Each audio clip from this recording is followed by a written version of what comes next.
Енергетски ефикасни мерки за заштита на енергијата е проект кој Општина Зрновци го реализира со финансиска подршка на ГЕФ во износ од $28.000 со искористувањето на сончевата енергија и со промената на електричните светилки од живини во штедливи.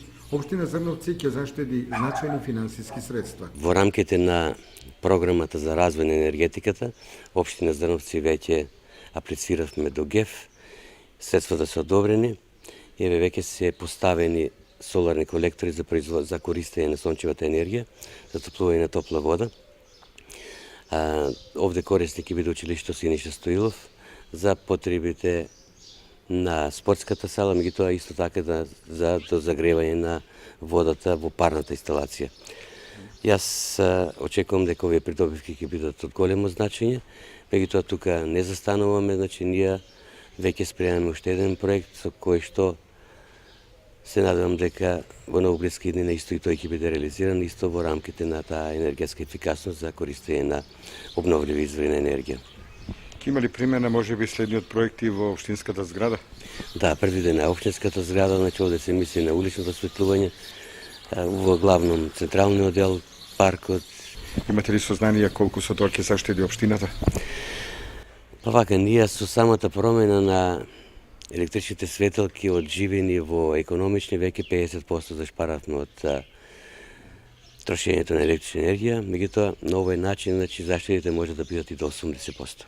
Енергетската ефикасност и искористувањето на обновливите извори на енергија се основата на обезбедување долгорочен економски развој и просперитет, истакна на презентацијата во Зрновци дипломираниот инженер Владко Трпевски, консултант за енергетска ефикасност и обновливи извори на енергија.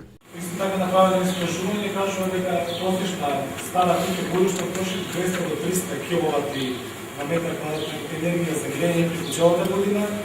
Стандардно изолираните куќи околу 100 киловати, современа нискоенергетска куќа околу 40 и пасивна куќа, таа е куќа која што максимално искористува обновлива извори енергија, троши до 15 киловати на час на метар квадратен. Ако споредиме, ќе видиме дека во една prosječna куќа можеме да загрееме 3 до 4 нискоенергетски или пак 8 до 10 пасивни куќи. Ова кажува дека се уште не ги пременуваме тие енергетски ефикасни мерки и дека можеме многу да предонесеме за заштита енергија. Инаку Република Македонија се соочува со големи предизвици во енергетскиот сектор. Енергетиката е главен загадувач на животната средина.